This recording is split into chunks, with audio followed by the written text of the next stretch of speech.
Hi, welcome to our channel of IGNOU Audiobooks, Indira Gandhi National Open University, School of Health Sciences, SOHS, Certificate Programs, Certificate in Newborn and Infant Nursing, CNIN, BNS, 115 Nursing Care of Newborn and Infant, Block-1 Preventive and Promotional Aspects of Newborn, Unit-2 Antenatal, Perinatal and Postnatal Care, 2.0 Objectives.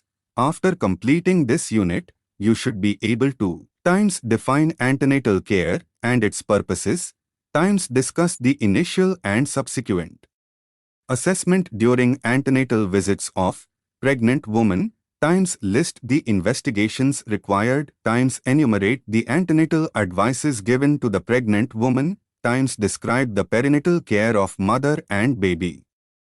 Times describe the care of mother and baby during postnatal period, times discuss home-based newborn care, and times explain high-risk pregnancy and its implications on newborn outcome. 2.1 Introduction. In the previous unit, you learnt about the significance of newborn care. This unit discusses the antenatal, perinatal, and postnatal care. As you know, the pregnancy period is a preparatory one both physically, in terms of fetal growth, and maternal adaptation, and psychologically in terms of anticipation of parenthood. So, it is important that as a nurse you provide the comprehensive care to the mother and baby before, during and after childbirth. Antenatal care refers to the care that is given to an expected mother from the time of the conception is confirmed until the beginning of labor. It aims to provide appropriate support for the woman and her family regarding the outcomes of pregnancy. Effective antenatal care, ANC, can improve the health of the mother and give her a chance to deliver a healthy baby. Regular monitoring during pregnancy can help detect complications at an early stage before they become life-threatening emergencies. It is essential to remember that one cannot predict which woman will develop pregnancy-related complications. Hence, every pregnant woman needs special care. In this unit, we will discuss about the antenatal, perinatal, and postnatal care of the mother and her baby. 2.2 Antenatal care, definition, and purposes. Antenatal care refers to the care given to an expectant mother from the time of confirmed conception until the beginning of labor. Purposes of antenatal care are as following: times promote, protect, and maintain the health of the mother during pregnancy, times recognize deviation from normal and provide management or treatment as required. Times remove anxiety and fear associated with pregnancy, times reduce maternal and infant morbidity and mortality, times teach mother nutrition, personal hygiene, and newborn care, times explain mother the need of family planning. Antenatal visits. The first visit or registration of a pregnant woman for ANC should take place as soon as the pregnancy is suspected. Ideally, the first visit should take place in the first trimester, first 3 months of pregnancy, before or at the 12th week of pregnancy. However, even if a woman comes late in her pregnancy for registration, she should be registered and care given to her according to the gestational age. The first visit is recommended as soon as the pregnancy is suspected. This is meant for registration of the pregnancy and the first antenatal checkup. The second visit should be scheduled between the 4th and 6th month, around 26 weeks. The third one should be planned in the 8th month, 32 weeks, and the fourth one in the 9th month, 36 weeks. 2. 3. Assessment during antenatal period. 2.3.1 History taking. During the first visit, a detailed history of the woman needs to be taken. It will help to diagnose pregnancy, first visit only, if required, to identify any complications during previous pregnancies that may have an impact on the present one. 3. Identify any medical or obstetric conditions that may complicate the present pregnancy, first and subsequent visits. While taking history, the pregnant woman should be asked about her age, gravida, and para, duration of marriage, religion, occupation, period of gestation, complaints, history of present illness, history of present pregnancy, obstetric history, menstrual history, past medical surgical history, family history and personal history. One has to also inquire about the symptoms that may cause discomfort during the present pregnancy. Symptoms during the present pregnancy. It is important to ask the woman for symptoms that might be causing her some discomfort and also for symptoms that are indications of a complication arising. Symptoms indicating discomfort during pregnancy are as follows: times nausea and vomiting, times heartburn, times constipation, times increased frequency of urination.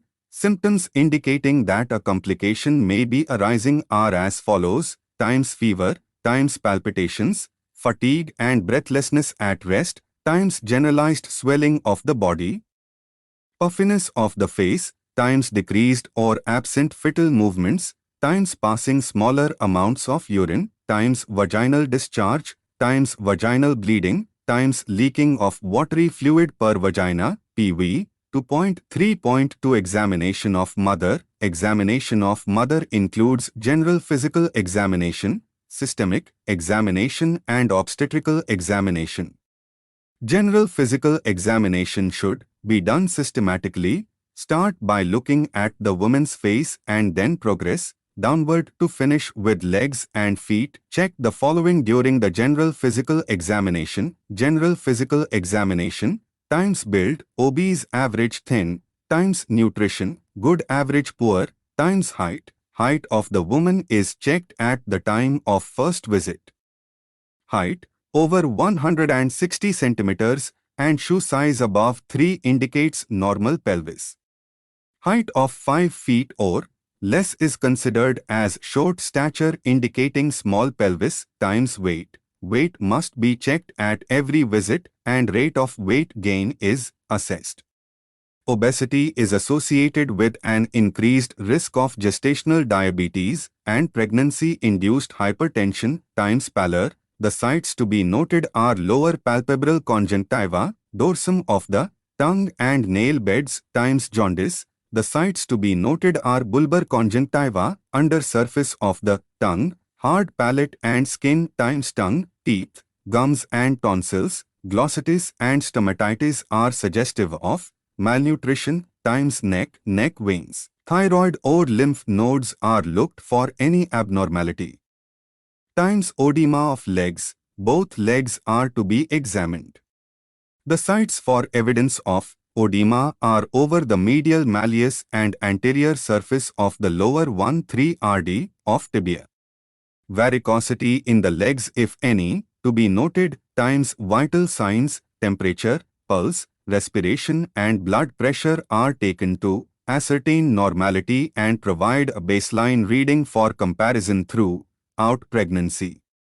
A blood pressure of 140 by 90 mmHg at the first visit is indicative of hypertension. Systemic examination. Systemic examination of lung, heart, liver and spleen is carried out. Obstetrical examination. Obstetrical examination includes examination of breast, abdomen and vagina, which is carried out during pregnancy.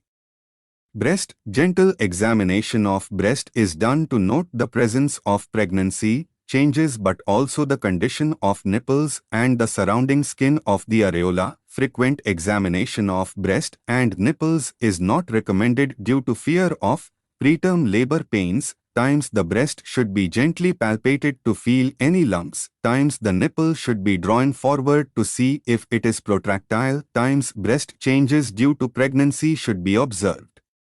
Abdominal examination. Tone of the abdominal muscles.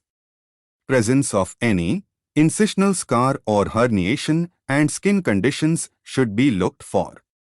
Fundus. Examination is carried out after 12 weeks of gestation when the uterus is palpable above symphysis pubis. Vaginal examination. Vaginal examination is done in the antenatal clinic when the woman first time attends the clinic to confirm the pregnancy, to corroborate the size of uterus with the period of amenorrhea and to find out any pelvic pathology. 2.3.3 Investigations. Routine and special investigations are done during pregnancy. Routine investigations. Routine investigations include times blood test for hemoglobin, hematocrit, ABO and Rh grouping, venereal disease research laboratory, VDRL. Blood glucose test, times urine test for protein, sugar and pus cells, times cervical cytology study by Papanicolaou, PAP, stain. Special investigations. Special investigations include the following tests. Times serology test for rubella, hepatitis B and human immunodeficiency virus, HIV, screening, times genetic screening in which maternal serum alpha-fetoprotein, MSFP, at 15-18 weeks for all the mothers to rule out neural tube defect, NTD, Downs syndrome, or other chromosomal anomalies is performed, times ultrasound examination. Ultrasound examination is done in the first trimester, either transvaginal or transabdominal. Investigations like hemoglobin estimation at 18 to 20 weeks and urine examination for protein and sugar in every antenatal visit are repeated. 2.4 Antenatal advices. Antenatal advices are very essential for the well-being of mother and the baby. The purposes of antenatal advices are to promote regular checkups during pregnancy, to maintain well-being of the mother and the baby, and to remove any fear of unknown in antenatal mother by counseling her. Antenatal advices given are as follows. Times nutrition in pregnancy. Adequate nutrition is important for the health of the woman, her developing fetus and the reduction of minor disorders of pregnancy. The intake of protein is important for the growth of new tissue. Prime sources are meat, fish and cheese. Cheaper sources include peas, beans, lentils, milk and eggs. Calcium and iron are vital in pregnancy. Calcium is found in milk and eggs.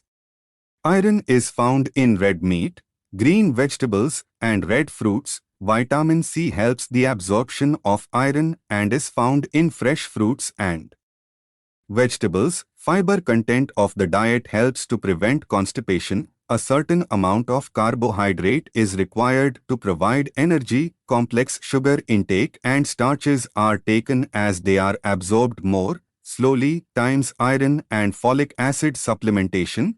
The need for increased requirement of iron during pregnancy and the danger of anemia to pregnant women should be stressed. All pregnant women should be given 1 tablet of IFA, 100 mg elemental iron and 0.5 mg folic acid every day for at least 100 days, starting after the first trimester at 14 to 16 weeks of gestation. Times exercises. Regular exercise such as walking should be continued as long as mother feels comfortable. Mother should not try out strenuous sports during pregnancy. Figure changes during pregnancy put extra strain on joints and muscles, which cause discomfort. Times rest. Adequate rest is important. Advice regarding the use of extra pillows given to women in late pregnancy to increase comfort and enable sleep. Swollen ankles may be relieved by sitting with the feet up and avoid prolonged standing. Times hygiene. Perspiration and vaginal secretions increase during pregnancy, so a daily all-over wash is necessary. General advice includes keeping the breasts clean and nipples free from encrusted colostrum. Clothing. Loose cool clothing will be the most comfortable. Shoes need to be comfortable. A suitable well-fitted bra should be used in order to be comfortable and give support to the breasts. Times teeth. Dental decay may occur during pregnancy because of fetal demands for calcium, times travel, airlines asks for doctor's certificate stating that a pregnant woman is fit to travel. They prefer not to take ladies beyond 32nd week. Long unbroken journey should be avoided. If travel is essential, taking extra fluids and making breaks can ease any discomfort. Times alcohol and smoking, moderate to high levels of alcohol have been found to give rise to fatal problems. Alcohol consumption should be discontinued before and during pregnancy. Smoking causes intrauterine growth retardation, preterm labor, and an increase in prenatal mortality rate. The mother is at increased risk of other infection and thromboembolic disorders. Times sexual intercourse. Sexual intercourse is absolutely safe and normal unless specific problem exists. If a mother has a history of abortion, she should avoid intercourse in the early months.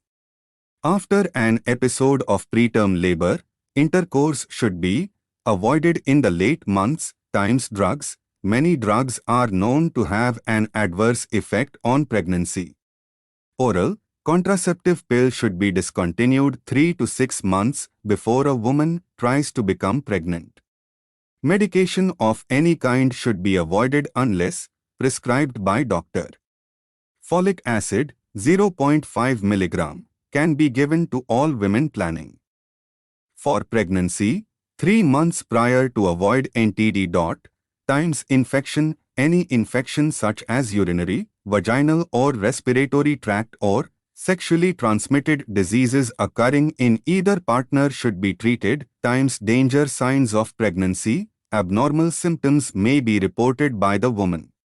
Mother should be encouraged to report and seek advice if any of the following warning symptoms occur: vaginal bleeding, persistent abdominal pain, reduced no fetal movement, frontal or recurrent headaches, sudden swelling of feet, fingers and face, rupture of membranes and leaking of clear water per vagina, vaginal discharge with itching or odor, premature onset of contractions. Times injection tetanus toxoid, Inj. TT administration, getting to doses of Inj. TT is important to prevent neonatal tetanus of the newborn. The first dose of TT should be given just after the first trimester or as soon as the woman registers for ANC, whichever is later. This means that Inj. TT is not to be given in the first trimester of pregnancy. The second dose is to be given 1 month after the first dose, but at least 1 month before the EDD. Times birth preparedness and complication readiness. The woman should be explained that why delivery at a health facility is recommended. She should be informed that any complication can develop during delivery. Complications are not always predictable. They can cost the life of the mother and or the baby. A health facility has staff, equipment, supplies and drugs available to provide the best care if needed. The woman and her family caretakers should be informed about potential danger signs during pregnancy, delivery and the postpartum period. She must be told that if she has any of the following during pregnancy, delivery or postpartum post-abortion, she should immediately visit a hospital or health center without waiting, be it day or night. These are any bleeding PV during pregnancy and heavy, greater than 500 milliliters, vaginal bleeding during and following delivery, severe headache with blurred vision, convulsions or loss of consciousness, labor lasting longer than 12 hours, failure of the placenta to come out within 30 minutes of delivery, preterm labor, labor starting before 8 gestational months, premature or prelabor rupture of membranes, PROM, continuous severe abdominal pain, high fever with or without abdominal pain, and feels too weak to get out of bed, fast or difficult breathing, decreased or absent fetal movements, excessive vomiting, wherein the woman is unable to take anything orally, leading to a decreased urinary output, times infant and young child feeding. Pregnancy is the ideal time to counsel the mother regarding the benefits of breastfeeding her baby. Mother should be advised that breastfeeding should ideally be initiated within half an hour of a normal delivery or within 1 to 2 hours of a cesarean section, or as soon as the mother regains consciousness, in case she undergoes a cesarean section.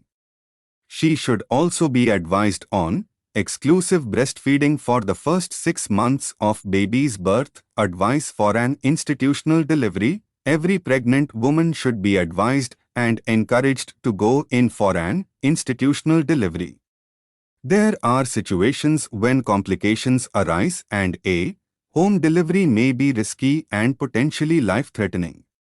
Under such conditions, it should be explained to the woman why the delivery needs to be at the health facility only, and she should be strongly advised to deliver in an institutional setting only. Such complications are as follows: severe anemia, preeclampsia, eclampsia, in either the previous pregnancy or in the present one, APH, PPH in the previous pregnancy, more than 5 previous births, transverse fetal lie or any other obvious malpresentation within 1 month of the EDD, previous cesarean section, previous assisted vaginal delivery, multiple pregnancies, age less than 16 years, previous documented third-degree tear, prone, with no labor. Pains even after 8 hours of rupture. 2.5 Perinatal care. In this section we shall focus on perinatal care, which includes the care of the mother during and after labor and the care of the baby. 2.5.1 Care of mother during labor.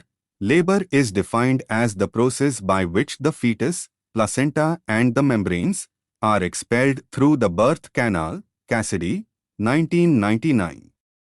It is important to understand labor and its mechanism in order to be vigilant in providing perinatal care to mother during labor and hence avoiding complications. Labor is said to be normal when times it occurs at term, times fetus presence by vertex, times onset is spontaneous, times completed within 18 hours, times no complication occurs. Factors responsible for the onset of labor. It occurs due to change in hormonal factors like oxytocin, progesterone, estrogen, and prostaglandins. Pressure on cervix over distension of uterus is normally responsible for the onset of labor. Abnormal conditions like febrile illness, eclampsia, fear and shock during pregnancy can induce early labor pains. Events during labor can be divided in 4 stages. Times first stage is that of dilatation of cervix. It begins with regular rhythmic contractions, ends with fully dilated cervix, generally lasts for 13 hours in primigravida and 7.5 hours in multigravida. Second stage is of expulsion. It begins with full dilatation of cervix and ends with the expulsion of the fetus, generally lasts for 1 hour in primigravida and 0.5 hour in multigravida. Times third stage is of expulsion of placenta and membranes. It starts with the birth of the baby and ends with the complete expulsion of the placenta and membrane, generally lasts for 10 minutes in primigravida and multigravida. Times fourth stage is 1 hour following the expulsion of placenta and membranes. Premonitory signs of labor. There are some premonitory signs and symptoms of impending labor described below. Times lightening. It is seen 2 to 3 weeks before the onset of labor. The lower uterine segment expands and allows the fetus to sink lower. With the descent of the fetus, engagement occurs. The fundus no longer presses the diaphragm and woman can breathe easily. Times cervical changes. The cervix becomes soft and begins to efface and dilate slightly. Times show. With the softening and effacement of the cervix, the cervical mucus plug, operculum, is expelled, resulting in a small amount of blood loss from the exposed cervical capillaries. This blood-stained mucus discharge is termed as bloody show times frequency of micturition, congestion of pelvis and pressure of gravid uterus leads to frequency of micturition times late pregnancy feeling. Some women experience a sudden burst of energy and a compulsion to clean everything or rearrange household things. This is often referred to as resting instinct. One needs to differentiate between true and false labor pains. The comparison between the two is given below. True labor, false labor. 1. Contractions occur regularly. False labor contractions are irregular. 2. True labor contractions increase in frequency, duration and intensity. False labor usually no chung. 3. True labor progressive effacement and dilatation of cervix. False labor no increase in dilatation of cervix. 4. True labor discomfort starts in the back and ache radiates around to abdomen. Ache. False labor not accompanied by back ache. 5. True labor pain is not relieved by ambulation. False labor may be relieved by ambulation. 6. True labor show is usually present. False labor not present. Physiological changes in the first stage of labor. There are some physiological changes seen in the first stage of labor. The changes are mainly fundal dominance, polarity, contraction and retraction.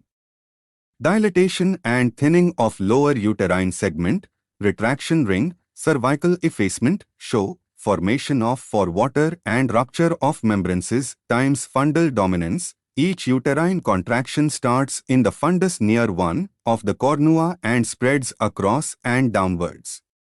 Each contraction is longest and intense in fundus. This pattern permits the cervix to dilate and fundus to expel the fetus times polarity. A neuromuscular harmony prevails between the two poles or segments of the uterus throughout labor. The upper pole contracts stronger and retracts to expel the fetus. The lower pole contracts slightly and dilates to allow expulsion to occur times contraction and retraction. Contraction is a temporary shortening and thickening of muscle fibers. Retraction is a permanent partial shortening of muscle fibers which has been in a state of contraction. In labor, the muscles of the upper segment contract and retract regularly, rhythmically and with increasing frequency, strength and duration. Each contraction has 3 phases: increment, acme and decrement times dilatation and thinning of lower uterine segment. The thickening and shortening of the upper segment achieves dilatation and thinning of the passive lower segment times retraction ring. With progressive uterine contractions, the upper uterine segment becomes shorter and thicker and the lower uterine segment becomes thinner as it dilates. The junction of the two segments is known as retraction ring times cervical effacement. It is the thinning of the cervix and the shortening of the cervical canal from its usual length of 2 to 3 centimeters to 1, so it widens at the level of the internal OS times show. As a result of the dilatation of cervix, the operculum is expelled. This may occur a few hours before or within few hours after labor starts times formation of forewater. As the lower uterine segment stretches, the chorion becomes detached from it and the increased intrauterine pressure causes this sac of fluid to bulge through the dilated OS. The bag of water seen in front of the well-fitting head is called forewater and behind the hindwater. Times rupture of membranes. Ideally, the rupture of membranes, ROM, occurs at the end of first stage of labor when cervix is fully dilated and no longer supports the bag of forewater. ROM may occur at any time during labor or even before labor starts. After understanding the labor, its mechanism, normal signs and difference of true and false labor, we will see the care of the woman during the different stages of labor. Care of woman during first stage of labor. times confirm that the woman is having true labor pains, times laboring woman is welcomed in the labor room, times admission procedure is carried out like making admission slip, taking consent from her or her spouse, helping woman to change to hospital dress, and safeguarding the personal belongings, etc. Times brief history is taken from her and also history from the OPD card reviewed. Perineal hair can be clipped. Shaving perineal area is not recommended due to the risk of infection.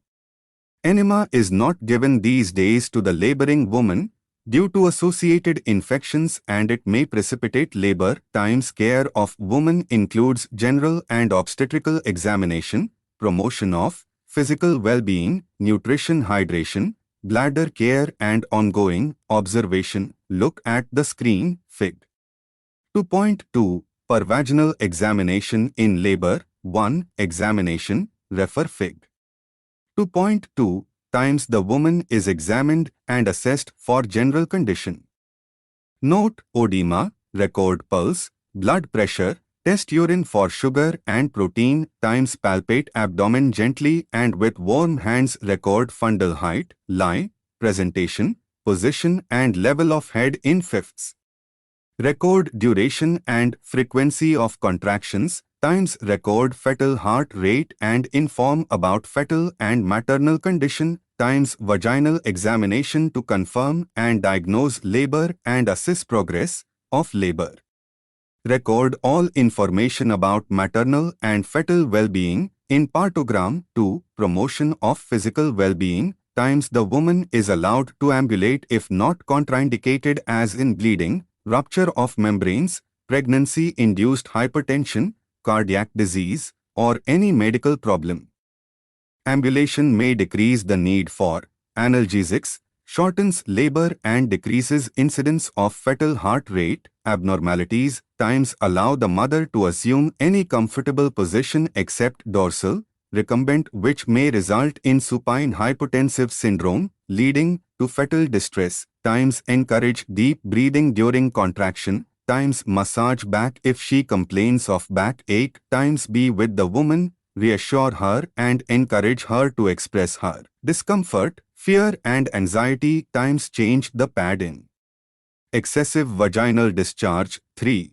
Nutrition and hydration, times the woman's need for energy is met through nourishing clear oral fluids at frequent intervals, times solid foods are usually avoided since gastric emptying is prolonged during labor and also in anticipation of anesthesia, times sometimes IV fluids may be given to provide energy and prevent dehydration, times if the mouth is dry provide mouthwash and sips of water, times maintain intake and output chart. 4. Bladder care, to maintain empty bladder, the woman should be encouraged to pass urine every 2 to 3 hours during labor. The urine should be tested for the presence of glucose, ketones and proteins. A full bladder is associated with poor uterine contraction. It prevents descent of fetal head and can also cause injuries to bladder. Retention of urine frequently occurs in labor and catheterization may be required. 5. Observation of laboring woman. It is very essential to observe the reaction of woman to labor. Be with her during the progress of labor. She requires frequent observation of vital signs and progress of labor. Monitor her for the following: times temperature every 4 hours, times BP, pulse, and respiration every hour, times uterine contractions for frequency duration are checked every 30 minutes, times provide sterile vaginal pad and if membranes are ruptured note the color of liquor, times monitor fetal heart rate hourly to find out early signs of fetal distress, times assess progress of labor like descent of head per abdomen, cervical dilatation and descent of head per vagina. 6. Promote rest and comfort. Times keep the woman informed about progress, times encourage mother to rest and let her relax her muscles in between contractions, times sips of water to provide moisture and relieve dryness of mouth. 7. Ambulation. If membranes are intact, woman can be asked to walk around. Ambulation can reduce the duration of labor, prevents venocaval 4. Cut between the ties with a sterile instrument, e.g. blade. 5. Observe for oozing blood. If blood oozes, place a second tie between the skin and first tie. 6. Do not apply any substance to the stump. 7. Do not bind or bandage stump. 8. Leave stump uncovered. Note: applying traditional remedies to the cord may cause infections and tetanus. Eye care. Eye care is given to protect a baby's eyes from infection. The baby's eyes should be wiped as soon as possible after birth. Both eyes should be wiped gently with separate sterile swabs soaked in warm sterile water. Times monitoring the baby. During the first hour after delivery, the baby and the mother should be monitored every 15 minutes. Both of them should remain in the delivery room for the first hour to facilitate monitoring. The two most important parameters that need to be monitored are I, breathing, and 2, temperature or warmth. The health personnel should monitor all the parameters every 15 minutes for the first hour after birth of the baby. 2.6 Postnatal care. Postnatal care includes systematic examination of the mother and the baby and appropriate advices given to the mother during the postpartum period. 2.6.1 Mother. The puerperium, postnatal period, is divided into immediate, the first 24 hours, early, up to 7 days, and remote up to the 6 weeks. The first postnatal examination is done and the advice is given on discharge of the patient from hospital. The second routine postnatal examination is conducted at 6 weeks after delivery. The postnatal advices include general advices related to health and well-being. Guidance related to family planning is given. The advices are given in the following areas. Times rest. Take adequate rest. Rest is required for the mother to recover quickly. She has to lie down for 2 hours during daytime. Times ambulation and exercises. Walk as early as possible. Walking and moving about soon after delivery is not harmful for the mother. Doing light household work is allowed. Exercises as tolerated by postnatal women can be allowed. Times weight lifting. Mother should avoid heavy or load-bearing work in the first 6 weeks after delivery. Times hygiene. Mother should bathe regularly and use clean clothes to prevent infection. Times nutrition. Mother needs to eat extra for herself and to make breast milk for the baby also. Healthy mother can produce better quality and quantity of milk. Mother requires to balanced big meals and to small meals in a day to meet her nutritional requirement. She has to take at least 8 to 10 glasses of water and 2 glasses of milk in a day. Mother needs to eat food prepared from locally available food. No special food is required for the mother. No food is harmful to the mother or for the baby. There is no specific hot, cold food, or any food that mother should or should not eat. During breastfeeding, baby requires frequent feeding every 2-3 hours and should be fed on demand 8 to 10 times a day. Mother should eat balanced diet and drink more fluids, water to have adequate breast milk. Times management of ailments. Usually all women continue to have vaginal bleeding discharge for 1 to 2 weeks after delivery. Ask: examine the color of discharge. It changes from red to brown to yellowish. Some also experience slight pain in the abdomen and genital region pain during urination. Inform mother and the family about the danger signs in women after delivery. She should report immediately to the hospital in case of appearance of danger signs as follows. O heavy bleeding, if she needs to change pads every hour, 2 hours, or passing blood clots of the size of a fist. O high fever, O convulsion fits, O foul-smelling discharge, and severe pain in the abdomen. Times prevention of infection.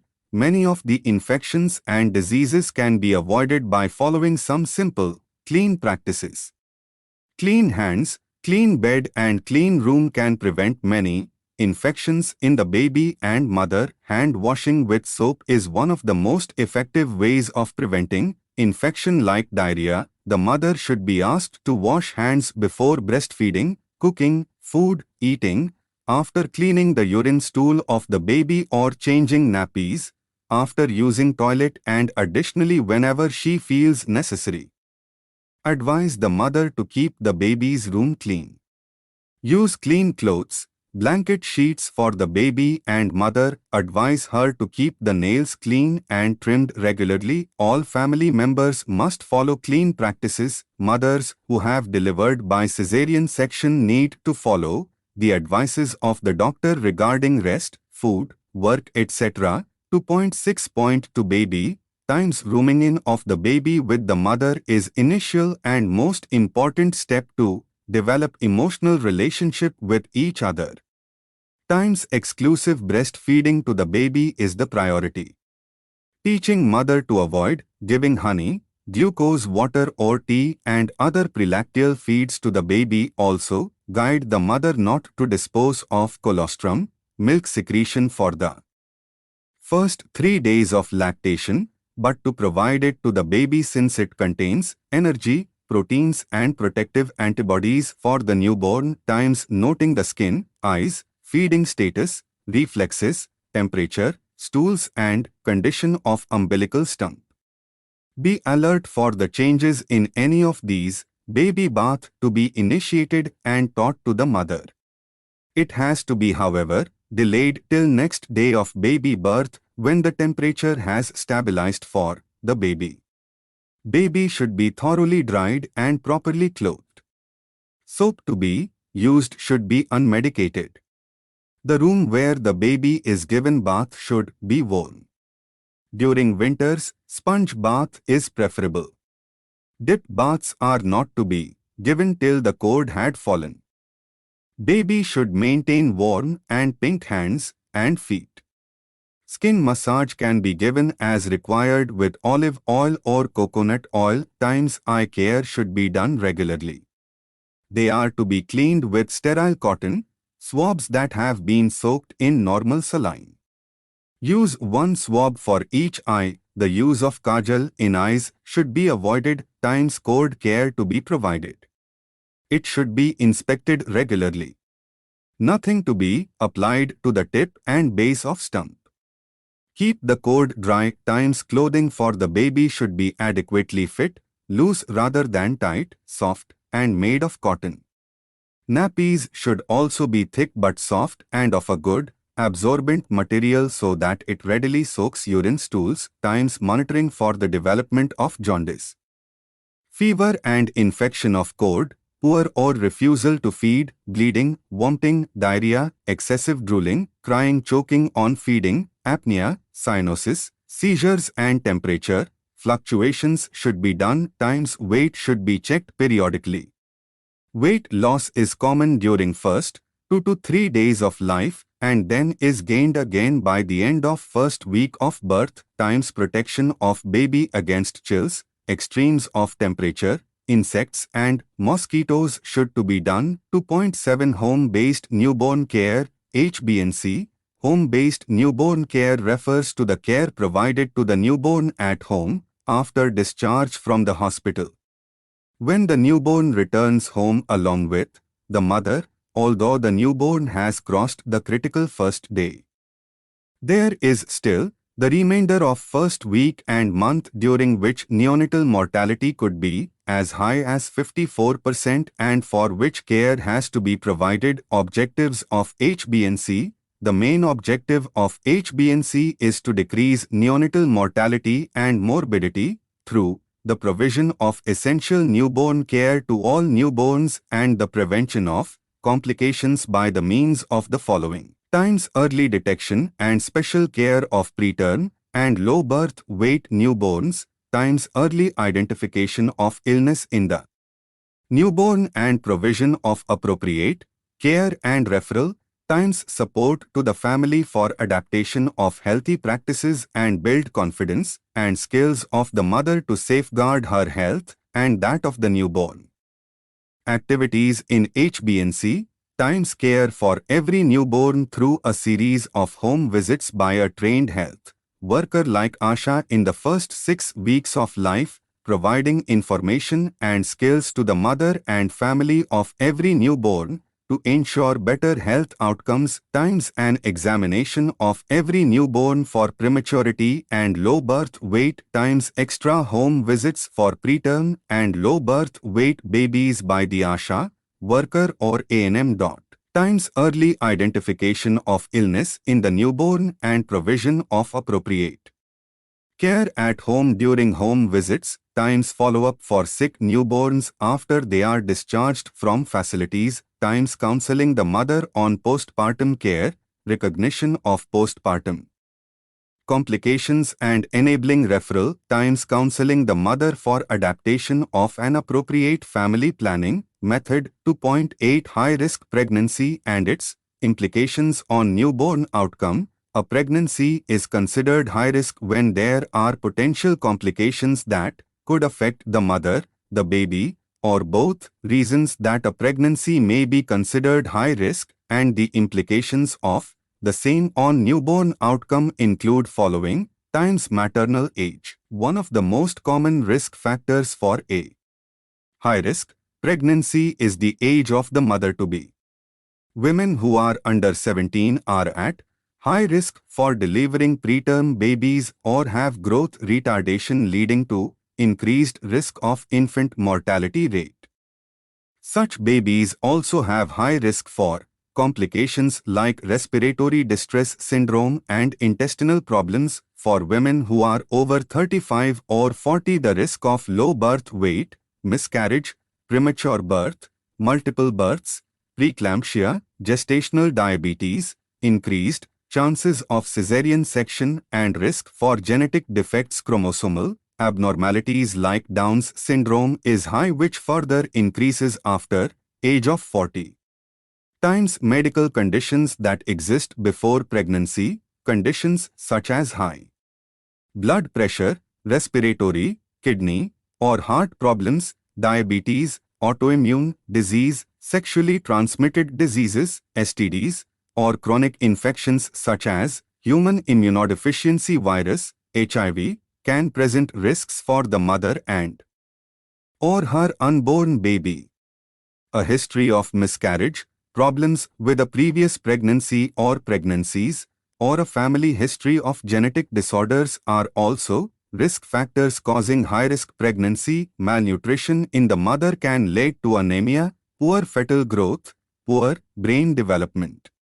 Asthma is associated with fetal growth retardation. Diseases of heart like rheumatic heart disease, congenital heart defect is associated with increased risk of abortion. Perinatal asphyxia and prematurity. Chronic nephritis leads to premature delivery and growth retardation with respiratory distress syndrome, congenital anomalies, seizures and septicemia. Jaundice in mother leads to abortions, stillbirths, prematurity and higher perinatal mortality and morbidity.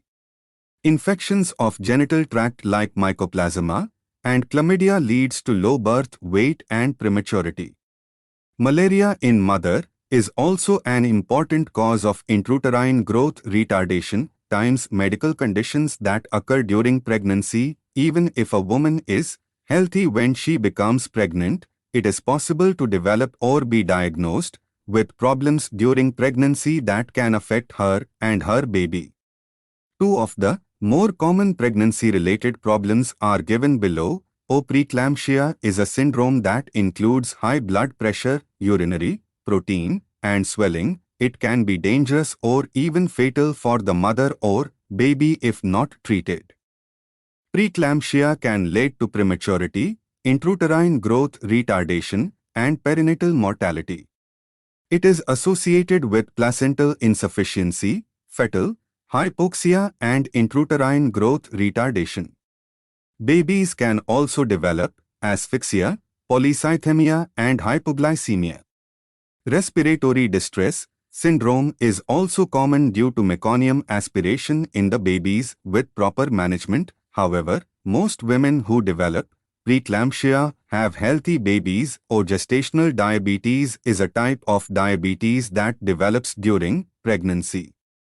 The impact of gestational diabetes includes large, moon-faced infants who are born preterm with birth asphyxia, birth injuries, including cephalhematoma, subdural hemorrhage, facial palsy, clavicular fracture, and brachial plexus injuries. Hyaline membrane disease causes respiratory distress, hyperbilirubinemia, polycythemia, hypoglycemia, seizures, cyanosis, and increased coagulation of blood. Congenital heart disease, neural tube defects, musculoskeletal abnormalities, and renal agenesis are other common problems seen in babies. Women with gestational diabetes may have healthy pregnancies and babies if they follow the treatment plan from their healthcare provider. Usually the diabetes resolves after delivery. However, women with gestational diabetes are at increased risk of developing type 2 diabetes times pregnancy-related issues. Often a pregnancy is classified as high risk because of issues that arise from the pregnancy itself and that have little to do with the mother's health.